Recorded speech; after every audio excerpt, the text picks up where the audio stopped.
말 한마디로 천냥빛을 갚는다라는 말이 있습니다. 저는 이 말의 의미를 몸소 경험해 본 적이 있습니다. 제가 청소년 때였는데요. 저는 청소년 시기에 크게 막 사춘기를 겪고 뭐 그러진 않았습니다. 근데 한 가지 좀 방황했던 부분이 있었는데 진로에 대한 부분이 있었습니다. 내가 뭘 하고 싶은 걸까? 뭘 잘할 수 있을까? 이런 고민들을 가지고 살아가고 있었습니다. 근데 당시에 여느 부모님이 그랬듯이 저희 아버지도 저한테 늘 하시는 말씀이 있었습니다. 하고 싶은 거 없고 공부에 관심 없으면 실업계 가서 기술 배워서 공장에 취직해라. 이 말을 저한테 늘 하셨습니다. 물론 아버지께서는 걱정의 의미를 담아서 해주신 말씀이긴 하셨지만 당시 저에게는 크게 와닿는 말씀은 아니었습니다. 이렇게 진로에 방황하던 저에게 저를 지도해 주셨던 우리 중고등부 전도사님께서 이 진로의 짐을 내려놓는 따뜻한 말을 저에게 전해 주셨습니다. 어느 날 제가 이렇게 교회 복도를 딱 지나가는데 전도사님 갑자기 또 저 잡더니 뭐 말의 맥락도 없이 갑자기 저한테 이러셨습니다. 야 일성아, 너는 신학을 하면 정말 잘 어울리겠다 라고 말씀해 주신 거, 뭐 앞에 뭐 덧붙인 말도 없었고 그냥 붙잡고 그 말을 하셨어요. 근데 그때 당시에는 굉장히 당황스러웠습니다. 왜냐면 제가 그때 당시에 뭐 예수님 믿은 지 얼마 되지도 않았고 뭐 저희 부모님도 뭐 교회 안 다니고 이런데 그런 저한테 신학이 잘 어울린다라는 말을 해준다는 것 자체가 저에게는 꽤나 큰 당황의 거리였습니다. 그런데 그때 당황하면서도 마음 한편으로는 굉장히 좀 기분이 좋았습니다. 그 이유는요, 제가 태어나서 누군가 저한테 야, 일성아 넌 이거 하면 잘 어울리겠다 라고 말해주신 분이 전도사님이 처음이었어요. 그래서 그 말을 들으면서 제가 갖고 있던 어떤 그 진로의 짐이나 이런 것들을 내려놓게 되는 그런 은혜가 있었습니다. 여러분, 이처럼 언어라는 것은요, 쓰기에 따라서 사람을 살립니다. 그러나 반대로 언어라는 것은 쓰기에 따라서 사람을 죽이기도 합니다. 오늘은 우리가 그리스도인으로서 어떻게 언어를 써야 할지를 살펴보고자 합니다. 바라기는 하나님께서 주신 지혜로운 언어로 세상을 살리고 나를 살리는 역사가 있기를 축복합니다. 여러분 잘 아시다시피 오늘 우리가 읽은 이 야고보서는 행함 없는 믿음은 죽은 것이라고 가르치는 성경입니다. 그 여러 가지 야고보가 권면하는 행함 중에 오늘 우리가 읽은 본문은 사람의 언어에 대한 부분을 다루고 있습니다. 야고보서 3장 1절 말씀 먼저 보여주시면 이렇게 되어 있습니다. 내 형제들아, 너희는 선생된 우리가 더 큰 심판을 받을 줄 알고 선생이 많이 되지 말라라고 되어 있습니다. 여기서 말하는 선생은 무엇이냐면 목사나 장로들, 교회의 이 지도자들을 의미합니다. 목사나 장로들은 주로 가르치는 일을 많이 했기 때문에 말을 좀 많이 했었어야 됐습니다. 그래서 야고보는 이 말을 많이 하는 우리가 더 심판을 받을 것이라고 얘기하며 경고하고 있습니다. 그래서 주변에 어떤 아는 목사님은 이렇게 얘기했어요. 내가 이 본문을 먼저 묵상했으면 나는 목사가 안 됐을 거다라고 저한테 얘기해 줬습니다. 그러나 단순히 이 본문은 말을 많이 하면 심판을 크게 받으니까 목사나 뭐 선생이 되지 말라고 하는 그런 의미만을 담고 있지는 않습니다. 우리 모두가 이 말의 무게에 대해서 생각해 봐야 함을 알려주고 있는 것입니다. 오늘날 많은 가정, 교회 공동체, 개인적인 관계가 무너지는 가장 큰 원인 중에 하나는 바로 우리의 말 때문입니다. 공격적인 언어, 자신의 언어가 잘못됐음을 인정하지 않는 태도 등 이런 것들이 우리의 관계들을 무너뜨려 내려갑니다. 야고보서는 바로 이렇게 자기 중심적인 언어를 사용하는 우리에게 말의 무서움과 또한 말이 우리 스스로 통제할 수 없는 것임을 알려주고 있습니다. 그런 의미에서 오늘 설교의 첫 번째 포인트를 말씀드리고 싶습니다. 오늘 설교의 첫 번째 포인트는 우리 모두 말에 실수할 수 있음을 인정해야 한다는 것입니다. 우리는 누군가에게 마음에 상처를 주거나 마음에 어긋나는 말을 했을 때 상대방에게 이렇게 얘기하면 안 된다는 거죠. 마음이 그렇게 약해서 되겠어? 그런 의도가 아닌데 그렇게 들으면 어떡해? 하면서 우리 위주로 말하곤 한다는 것이죠. 그런데 그런 말을 하는 마음 한켠에 어떤 마음이 있어서 그런 얘기를 하냐면 내가 내 말을 스스로 제어할 수 있다고 착각하기 때문입니다. 쉽게 얘기해서 내가 얘기한 거에는 문제가 없는데? 라는 이 자기중심적 사고가 바로 그 말 안에 담겨 있다는 것입니다. 여기서 우리가 오히려 반대로 나도 언제나 말실수를 할 수 있다라는 것을 인정하면요, 말실수를 한 이후에 태도가 달라집니다. 오히려 내가 아까 무슨 말을 어떻게 잘못했을까? 내가 쓴 단어 어떤 게 좀 문제가 있었을까? 돌아보면서 무엇을 지니게 되냐면 겸손함을 지니게 되는 거예요. 그래서 야고보는 2절에서 이렇게 말합니다. 우리 세 번역 말씀인데 한번 같이 읽어보겠습니다. 시작. 우리는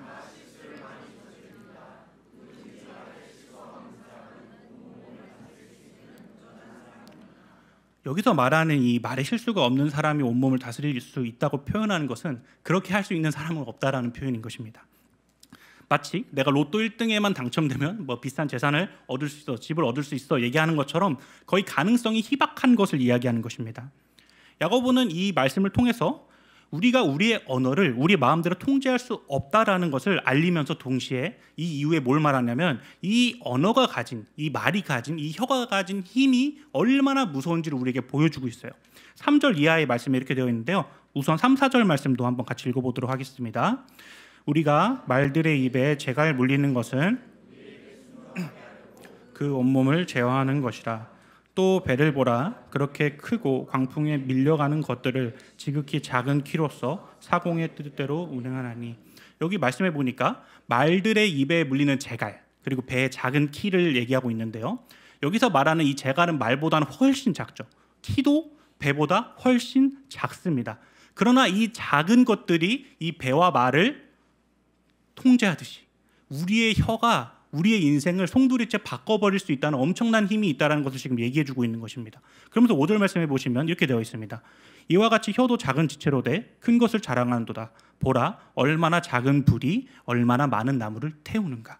작은 불이 많은 나무를 태우듯이 우리의 혀도 우리의 입술의 말도 누군가를 힘들게 하고 나 스스로 힘들게 하고 어렵게 할 수 있는 엄청난 힘을 가지고 있다는 것을 계속해서 강조하고 있는 것입니다. 그러면서 6절 말씀이 있는데요. 6절 말씀을 같이 읽어보겠습니다. 혀는 곧 불이요 불의의 세계라. 혀는 우리의 지체 중에서 온몸을 더럽히고 불사르나니 그 사르는 것이 지옥불에서 나느니라. 그러면서 또 뭐라고 얘기합니까? 혀가 우리의 온몸을 더럽히고 삶의 수레바퀴, 즉 삶에 굴러가는 모든 것들을 다 망가뜨리고 태우는 힘이 있다는 것입니다. 이어서 7, 8절 말씀해 보시면 우리 한번 같이 읽어보겠습니다. 여러 종류의 짐승과 새와 벌레와 바다의 생물은 다 사람이 길들일 수 있고 길들여 왔거니와 혀는 능히 길들일 사람이 없나니 쉬지 아니하는 악이요 죽이는 독이 가득한 것이라. 7절에는 오히려 짐승이나 새와 같은 생물들은 다 길들일 수 있는데 혀는 능히 길들일 사람이 없다라고 얘기하고 있습니다. 왜냐하면 혀는 쉬지 않는 악이고 누군가를 죽이는 독이기 때문입니다. 여기서 우리가 생각해야 되는 것은 어차피 그럼 나는 말 실수할 거니까 그럼 뭐 나는 뭐 입 닫고 살아야겠다 뭐 이렇게 좌절해라라고 이런 말씀을 주는 게 아닙니다. 나는 말 실수를 할 수밖에 없는 존재구나 라는 그 상황을 인지시켜주기 위해서 지금 야고보서가 이렇게 우리에게 말하고 있다는 것입니다. 왜냐하면 내 말이 모든 사람에게 다 선하게 영향력을 끼친다는 착각에서 벗어나야 되기 때문이고 그 착각에서 벗어나야지 우리의 언어가 겸손해질 수 있기 때문에 그렇습니다. 제가 예전에 회사 다닐 때 그 전 직원을 대상으로 그 성교육, 직장 내 뭐 그런 성교육 막 그런 것들이 있잖아요. 그런 것들을 이제 받은 적이 있습니다. 근데 제가 들었던 내용 중에 조금 다소 충격적인 내용이 하나 있었어요. 성희롱에 관한 제가 이제 그런 얘기를 들었는데 그 조금 이제 얼굴이 좀 힘들어 보이는 사람한테 가가지고 제가 이제 여성 어떤 사원한테 가서 예를 들어서 얼굴이 많이 피곤해 보이는데 괜찮으세요? 이러면 성희롱이래요. 그래서 제가 처음에 듣고 아니 걱정해줘서 해주는 말인데 이게 왜 성희롱이지? 라는 생각을 그때 하게 됐습니다. 근데 그 다음 강의를 들어보니까 이런 말씀을 하시더라고요. 우리가 현대 사회가 바쁘잖아요. 그러다 보니까 아침에 제대로 준비하지 못하고 오는 분들도 가끔은 있습니다. 근데 그런 분들에게 오히려 수치심을 더 줄 수도 있다라는 것이죠. 저는 화장도 안 해보고 남자라서 화장도 안 해보고 그게 뭐 걸리는 시간이 얼마인지도 모르는데 그냥 그것도 모르고 그냥 그렇게 얘기한다면 그것이 그 상대방한테는 수치심이 될 수 있다는 거예요. 예를 들어서 제가 걱정됩니다 말하면 그 사람이 당연히 걱정해줘서 고맙습니다 라고 말을 해야 될 것 같은 공식을 저도 모르게 스스로 갖고 있는 거죠. 네. 제가 하는 말에 무조건 상대방이 원하는 응답을 얻어내야 한다는 이 자기중심적 사고가 우리 안에 모두 있다라는 것입니다. 그래서 그때 제가 생각하게 된 것은 뭐냐면 내가 아무리 걱정을 하고 아무리 좋은 의도로 얘기한다고 해서 다 좋은 말이 아니구나라는 것을 그때 생각을 하게 됐어요. 우리가 이렇게 언어에 있어서 연약한 존재임을 먼저 인정하면요, 나한테서 지혜를 구하지 않고 하나님에게서 언어의 지혜를 구하기 시작하는 겸손한 자리로 나아가기 시작합니다. 오늘 야고보서는 그 지혜를 뭐라고 표현하냐면 위로부터 난 지혜라고 표현합니다. 여기서 오늘 설교의 두 번째 포인트를 말씀드리고 싶은데요, 우리는 늘 언어를 사용할 때 위로부터 난 지혜를 구해야 합니다. 근데 제가 옆에 그 위로부터 난 지혜 옆에 괄호로 혀에 대한 해독제라고 적어놨죠. 우리가 이 성경 말씀에 보면 소제목 이렇게 조금씩 달려 있잖아요. 근데 제 성경에 보니까 13절에서 18절을 그 위에 보니까 위로부터 난 지혜라고 이렇게 소제목이 달려 있어요. 제가 이번 주에 설교 준비하면서 이 주석을 봤는데 그 주석에는 뭐라고 달려 있었냐면 저 괄호 안에 있는 내용이 있더라고요. 혀에 대한 해독제. 너무 좀 명확한 그런 제목 아닌가 싶어서 같이 가져와 봤습니다. 위로부터 난 지혜가 뭐라는 겁니까? 우리를 이 혀의 중독, 자기중심적 사고로도 중독되어 있는 내 혀를 치료할 유일한 해독제는 무엇이냐면 하나님께서 주시는 위로부터 난 지혜라는 것을 우리가 알 수 있는 것입니다. 우리가 그것을 우리 13절 말씀 이어서 쭉 보시면서 함께 알기 원하는데요. 우리 13절 말씀 한번 같이 읽어보겠습니다. 너희 중에 그는 선행으로 말미암아 지혜의 온유함으로 그 행함을 보일지니라. 야고보는 너희 중에 지혜와 총명이 있는 자가 누구냐고 물어보면서 지혜와 총명이 있다면 선행으로 말미암아 지혜의 온유함으로 그 행함을 보이라고 말합니다. 여기서 저는 지혜의 온유함이라는 이 단어에 함께 집중해 봤으면 좋겠습니다. 오늘날 우리가 이 온유함이라는 단어를 듣기에는 맞아, 잘 안 되긴 하지만 그래도 온유하게 살아야지 우리는 그렇게 받아들일 수 있잖아요. 근데 이 당시 사람들은 그렇지 않았습니다. 당시 사람들에게 유행했던 단어는 뭐였냐면 힘과 지혜였습니다. 이 힘과 지혜를 가지고, 이 강력한 힘과 지혜를 가지고 타인을 통제하고 지배하는 것이 당시 사상이었습니다. 과거 제국주의 시대가 그랬고 오늘 본문의 배경인 로마 지배 시대도 그랬었습니다. 근데 사실 저는요, 오늘날을 살아가는 우리 시대도 가려져는 있지만 여전히 이런 것들이 이 시대에 작용하고 있다고 생각합니다. 우리가 누군가를 가르치는 위치에 서거나 조금이나마 힘이 생기면요, 누군가를 품고 용납하기보다는 내 마음대로 컨트롤하고 싶어 합니다. 통제하고 싶어 하죠. 내가 이렇게까지 말하는데 왜 안 듣지? 난 분명히 좋게 얘기했는데 이쪽으로 우리가 자꾸 가게 된다는 것이죠. 이런 우리에게 예수님은 이런 가르침을 주십니다. 마태복음 11장 29절 말씀인데 한번 같이 읽어보겠습니다. 시작.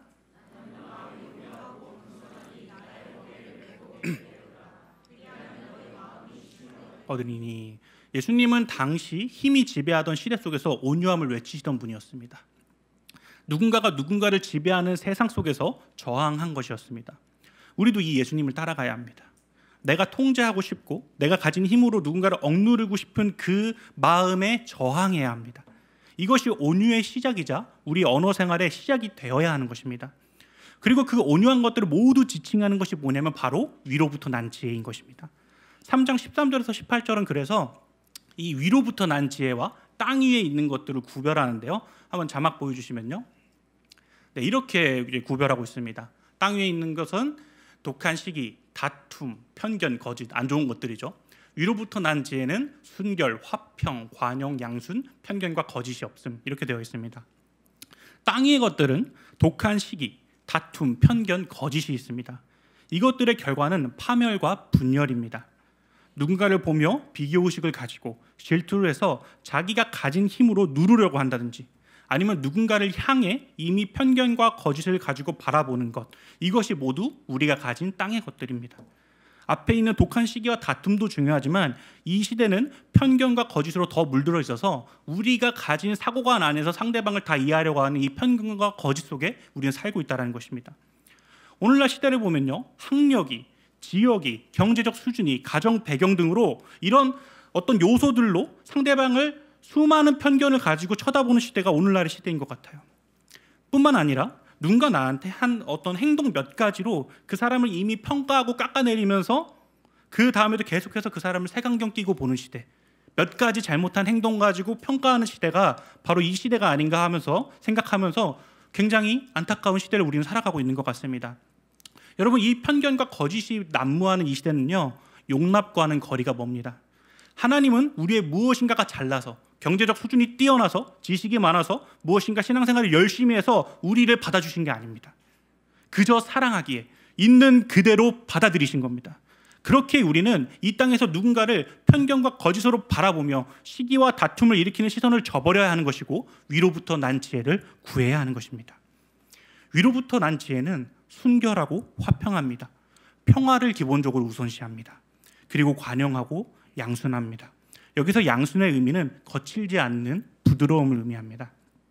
이 부분들에 있어서 핵심은 뭐냐면요, 순결, 화평, 관용, 양순을 가지기 위해서는 우리에게 뭐가 없어야 되냐면 편견과 거짓이 없어야 돼요. 앞서 말씀드린 것처럼 그 사람의 상황이나 어떤 행동 몇 가지를 보고 판단해서 자기 마음대로 생각하고 언어를 그 사람에게 쓰는 것이 아니라 언제나 어떤 상황 속에서도 우리를 받아주시는 예수님을 생각하며 그 사람을 있는 그대로 받아들일 수 있는 그 마음의 상태에서 뭐를 써야 되냐면 언어를 써야 되는 거예요. 바라기는 우리 모두의 언어에서 편견과 거짓이 사라져서 하나님께서 원하시는 화평의 언어가 우리의 입술에 넘쳐나기를 소망합니다. 오늘 말씀을 적용하면서요, 그리스도인이 지혜로운 언어 생활을 할 수 있는 두 가지 열쇠를 여러분과 함께 나누려고 합니다. 첫 번째 열쇠는 무엇이냐면 인정이고, 두 번째 열쇠는 용납입니다. 앞서 말씀드렸던 야고보서 3장 1절부터 8절에는 우리가 얼마나 혀를 제어하기 힘든지 보여주고 있습니다. 그런데 그것을 보여주는 것은 앞서 또 말씀드렸던 것처럼 단순히 우리가 그것 때문에 좌절해라 라고 해서 보여주는 것이 아니라 우리가 그만큼 힘든 상황에 있다는 것을 인지시켜주기 위해서 우리에게 보여주고 있다는 것을 알아야 한다는 것이죠. 여러분, 우리 모두는요, 인정하기 싫어합니다. 내가 실수했다고, 내가 말을 잘못했다고, 이런 말들에 우리는 인정하고 싶어 하지 않습니다. 나는 말을 잘했는데 네가 못 알아들은 거야. 내가 해봐서 다 아는데, 다 널 위한 말이야 하면서, 나는 좋은 의도를 가진데 너가 그렇게 받아들인 거야 하면서 우리는 타인에게 그 말에 대한 무엇을 떠넘깁니까? 책임감을 떠넘겨요. 땅 위의 것이죠. 편견과 거짓을 담아 나는 언제나 옳다고 얘기하고 싶은 그 모습을 위해서 애를 쓰는 모습이 바로 그런 모습들인 것입니다. 제가 얼마 전에 한 설교를 듣다가 위선과 독선에 대한 이야기를 들었어요. 여기서 위선은 뭐냐면 앞에서는 하나님 찬양합니다, 이웃을 사랑합시다 라고 얘기하면서 뒤에서는 세상에 나아가서는 자기 마음대로 살아가고 가족도 사랑하지 않고 자기 마음대로 하고 이 교회 안에서만 막 되게 막 열심히 하는 이런 앞뒤가 다른 모습, 이런 모습들이 위선이라는 것이죠. 그런데 여기서 또 말씀하신 게 뭐였냐면 이 위선보다 더 무서운 게 있는데 그게 바로 독선이라는 거예요. 여러분, 이 독선은 무엇이냐면 자신만이 옳다, 나는 절대 틀리지 않는다라고 생각하는 게 독선이라고 합니다. 내가 생각한 대로 누군가 생각하지 않으면 그것은 잘못된 것이고, 자신의 사고를 누군가에게 억지로 강요하고 만약에 받아들이지 않았을 경우에는 흑백 논리로 타인을 대하는 것, 이것이 독선입니다. 우리도 이 독선에 빠지기 쉬운데요, 우리가 이 독선이라는 두꺼운 자물쇠를 열기 위해서는 인정이라는 열쇠가 필요하다는 것입니다. 내가 아무리 옳다고 생각하는 말이라도 틀릴 수 있다. 나도 모르게 누군가한테 상처를 줄 수 있다. 내가 설령 그런 의도가 없었을지라도 나의 말에는 여전히 독이 있고 여전히 누군가를 해할 수 있는 그런 안타까운 것이 바로 나의 상태라는 것을 인정해야 된다는 것이죠. 이것은 우리로 하여금 어떤 셀프 디스를 하라는 게 아닙니다. 그리스도인의 언어 생활의 시작인 겸손함으로 나아가야 되기 때문에 우리는 이것을 먼저 인정해야 하는 것입니다. 우리의 언어 생활에서 나도 언제든지 실수할 수 있고 독이 담긴 언어를 할 수 있다는 것을 인정하는 겸손함을 가지는 저와 여러분 되시기를 축복합니다. 그러면서 두 번째 열쇠는 무엇이냐면 용납이라는 열쇠입니다. 여러분, 용납은 앞서 말씀드렸던 것처럼 위로부터 난 지혜의 온유함으로부터 비롯된 것입니다. 용납은 부드럽습니다. 거칠지 않습니다.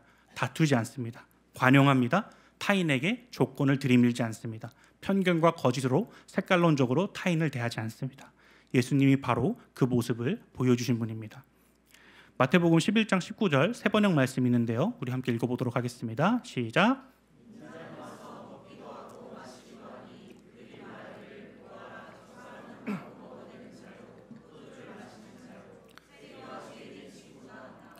그러나 지혜는 그 한 일로 옳다는 것이 입증되었다.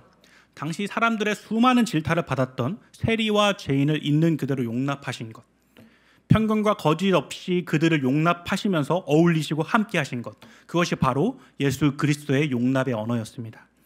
그리고 그 마태복음은 이 예수님의 행동 자체가 지혜이고 옳다고 입증되었다고 우리에게 선언하고 있는 것입니다. 이런 예수님의 모습처럼 우리의 언어 안에 용납이란 열쇠가 없으면 그리스도인의 언어는 결국 열리지 않습니다. 교회를 다님에도 계속해서 우리의 가정 안에서 다툼이 일어나고 관계 안에서 다툼이 일어나고 싸움이 일어나고 교회 공동체가 갈라지는 이유는 의견이 달라서가 아닙니다. 서로를 향한 용납함이 없기 때문입니다. 있는 모습 그대로 받아들이는 하늘의 지혜를 거부하고 있기 때문에 그렇습니다. 우리의 언어 생활에 이 용납함이 흐르게 된다면 우리 주변에는 이런 열매들이 맺혀지기 시작합니다. 오늘 우리가 읽은 말씀 18절 말씀인데요, 한번 같이 읽어보겠습니다. 화평하게 하는 자들은 화평으로 심어 의의 열매를 거두느니라. 여기서 말하는 화평은 평화입니다. 우리가 용납하는 언어를 하게 되면 이 평화라는 의의 열매를 맺게 된다는 것입니다. 갈라지고 나눠지는 것이 아니라 서로 이어지는 평화의 열매가 맺힌다라는 것입니다. 여기서 우리가 용납이라는 이 언어의 열쇠를 또 가져가면서 이 평화라는 열매를 맺게 되면서 우리가 생각해야 되는 자세가 한 가지가 더 있는데요. 그것은 세번역 말씀을 보면서 함께 보면 좋을 것 같습니다. 우리 세번역 말씀도 읽어보겠습니다. 정의의 열매는 평화를 이루는 사람들이 평화를 위하여 그 씨를 뿌려서 거두어 드리는 열매입니다. 우리가 여기서 그 씨를 뿌려서 거두어 드리는 이라는 이 표현에 집중해 볼 필요가 있습니다. 여러분, 열매는 쉽게 맺히는 것 같지만 그렇지 않습니다. 씨를 뿌리고 그 열매가 날 때까지의 기다림이 필요합니다. 우리가 용납함을 언어에 녹인다는 것은 곧 무엇을 의미하냐면 내가 이제부터 그 상대방을 기다리겠다라는 마음을 가지는 것입니다. 우리가 한 번 용납하고 나서 뭐야 왜 안 바뀌어? 뭐야 왜 내 생각대로 안 돼? 뭐 왜 이래? 라고 하는 것은 이 용납의 이 생각과 거리가 먼 행동들이라는 것이죠. 그래서 우리는 이 용납하기 시작했다라고 우리가 마음을 먹었으면 열매가 맺힐 때까지 기다려야 하는 것입니다. 그리고 그때까지 우리의 언어에 계속해서 뭘 녹여내는 거예요? 용납함을 녹여내는 겁니다. 우리가 이 열매 맺음에 있어서 가져야 될 자세를 갈라디아서 6장 9절에 너무 잘 얘기해주고 있습니다. 우리 갈라디아서 6장 9절 말씀 한번 같이 읽어보도록 하겠습니다. 우리가 선을 행하되 낙심하지 말지니 포기하지 아니하면 때가 이름에 거두리라. 아멘. 이 말씀을 우리가 기억하면서 우리가 누군가를 용납하는 언어를 할 때 열매가 맺힐 때까지 포기하지 않고 받아들이며 다시 사랑의 언어를 하는 저 여러분 되시기를 축복합니다. 제가 예전 사역지에서 겪었던 이야기를 나누고 오늘 말씀을 좀 정리하려고 합니다. 그 교회에는 좀 독특한 분이 한 분 계셨습니다. 할머니셨는데 교회 광고 시간에 이렇게 막 이렇게 쏘아붙이시면서 얘기했어요. 원로 목사가 몇 억 해먹었다. 담임 목사도 한 통속이다. 이러면서 광고 시간에 거의 뭐 그렇게 저는 처음 그때 부임해서 갔을 때 깜짝 놀랐는데 야 이런데도 교회가 유지되는 게 진짜 은혜구나라는 것을 느끼면서 그 모습을 봤습니다. 뭐 그뿐만 아니라 식당에서 저희가 밥을 먹잖아요. 그러면 남은 반찬 당연히 달라고 비닐봉지 들고 들어가서 빨리 달라고 빨리 주라고 막 이러셨고 저희가 그 조금 이제 오래된 교회에서 떡을 되게 자주 나눴었거든요. 그 떡도 한 개씩 안 받아가요. 무조건 2개씩 받아야 돼요. 이 한 개를 주면 그때부터 욕하기 시작합니다. 오늘 그 입은 꼬락서니 보니까 그럴 줄 알았어. 이러면서 막 이제 막 상대방한테 뭐 인신공격이나 뭐 이런 거는 아무렇지도 않게 합니다. 당연히 저도 욕을 정말 많이 먹었습니다. 그분한테. 머리 스타일은 왜 그렇고 뭐 옷은 왜 뭐 넥타이는 왜 그렇고 막 이러면서 뭐 막 저한테도 막 인신공격하고 그랬어요. 근데 그러던 와중에 이제 저희 교육자 회의 때 담임 목사님께서 저한테 그런 얘기 하시더라고요. 그 할머니 대하는 게 많이 힘들지? 라고 이렇게 물어보시더라고요. 그래서 제가 뭐 괜찮다고 막 그렇게 말씀을 드렸는데 그때 담임 목사님이 그런 말씀 하시더라고요. 많고 많은 교회가 있는데 왜 하나님이 그 할머니를 우리 교회로 보내셨을까? 이런 질문을 하시더라고요. 그러면서 우리가 받아줘야지, 우리가 용납해야지 라고 하면서 그 할머니에 대해서 저한테 좀 권면을 해주셨습니다. 그래서 제가 이제 그 다음부터는 어떤 그분의 말에 뭐 대꾸한다거나 뭐 반하는 말을 한다거나 뭐 어떤 이렇게 제가 그분에 대해서 안 좋게 얘기한다거나 이런 모든 것들을 다 집어넣습니다. 그 다음부터 어떻게 했냐면 그분의 어떤 뭐 경제적 상황, 어떤 뭐 외모에서 풍기는 어떠함 그런 것들을 바라보지 않고 그냥 그분이 얘기하는 거 그냥 그대로 다 들었어요. 교회 욕하면요, 아유 힘드시겠어요. 교회가 너무 힘들게 하죠. 하면서 막 그런 식으로 이제 그분의 이야기를 받아들이기 시작했습니다. 이제 그러던 어느 날에 저희 교회에서 동네에 어려우신 분들을 위해서 쌀을 나눠주는 그런 일들을 했었어요. 그 한 20kg 정도 되는 것을 이제 199 대상자분들한테 이렇게 전달하는 그런 일들을 했었는데 그때 담임 목사님이 저한테 특명을 내리셨어요. 그 할머니한테 몰래 이 쌀 20kg를 갖다 줘라. 저한테 이 특명을 주셨습니다. 근데 이렇게 왜 얘기하셨냐면 이제 좀 교회에서 회방을 많이 놓으시니까 성도님들이 싫어하시잖아요. 그래서 그 성도님들이 보는 앞에서 이 쌀을 전달하면 안 되는 거예요. 왜냐하면 성도님들 중에 안 좋게 생각하시는 분들이 있을 수도 있으니까. 그래서 그 특명을 받은 저는 주일날 아침에 조금 일찍 가가지고 그 쌀 포대기를 그 주차장 뒤쪽에 비밀 공간이 있거든요. 거기에다 이렇게 숨겨놓고 이제 예배 끝나고 나서 그 할머니를 따로 이제 모시고 이제 그곳으로 갔어요. 그래서 그곳으로 가서 그분이 그 참 똑똑하신 게 그거 어떻게 받을 줄 알고 그 수레를 끌고 오세요. 그래서 이제 그 수레를 이제 그날 이제 갖고 오셔가지고 딱 이제 거기에 놓고 제가 이제 그걸 무거우니까 이렇게 옮겨다 드리고 줄로 묶어서 이렇게 드렸어요. 그래서 뭐 여느 날처럼 그냥 안녕히 가세요 이렇게 인사하려고 했는데 그 순간에 그분이 이런 말을 하셨어요. 엄청 떨리는 목소리로 되게 진심이 담긴 것 같은 그 마음을 담아서 저한테 이렇게 계시더라고요. 감사합니다. 이렇게 얘기했어요. 그렇게 억세고 성질을 부리셨던 분이 그러니까 저도 놀라긴 했는데요. 그 순간만큼은 힘없는 노인의 목소리로 저한테 감사합니다 라고 하면서 저한테 감사함을 표현하시더라고요. 그래서 저도 90도로 인사드리고 조심히 들어가시라고 했던 그런 기억이 있습니다. 그날 이후로 하나님께서 저에게 주신 지혜는 무엇이냐면, 너가 앞으로 어떤 성도들을 만나든지 편견과 거짓으로 색안경 끼지 말고 내가 너를 그대로 사랑했듯이 너도 그렇게 성도를 사랑해라 라는 지혜를 저에게 주셨습니다. 사랑하는 여러분, 옳은 말이 세상을 바꾸지 않습니다. 용납하는 말이 세상을 바꿉니다. 제가 그 할머니한테 감사합니다라는 말을 듣기까지 2년 반이라는 시간이 걸렸습니다. 그리고 그 하나님이 허락하신 그 날의 그 순간에 제가 느꼈던 것은 제가 오래 참아서 감사합니다라는 말을 얻어냈다라는 것이 아니라, 그런 성취감이 아니라 하나님의 나라가 이 할머니와 나라는 관계 속에 용납의 언어로 평화가 이루어졌다는 감격과 기쁨의 열매가 있어서 너무나 기뻤습니다. 여러분, 우리의 가정에서, 직장에서, 교회 공동체 내에서 이런 역사가 많이 일어나기를 소망합니다. 용납의 언어가 우리의 입술 속에 살아 넘치기를 소망합니다. 그렇게 되어서 우리가 나누는 이 언어 생활 속에서 예수님이 기뻐 춤추시는 역사가 일어나길 원하고, 우리의 언어를 통해 세상을 하나님의 나라로 바꾸어가는 놀라운 은혜가 우리의 삶 가운데 있기를 축복하고 소망합니다.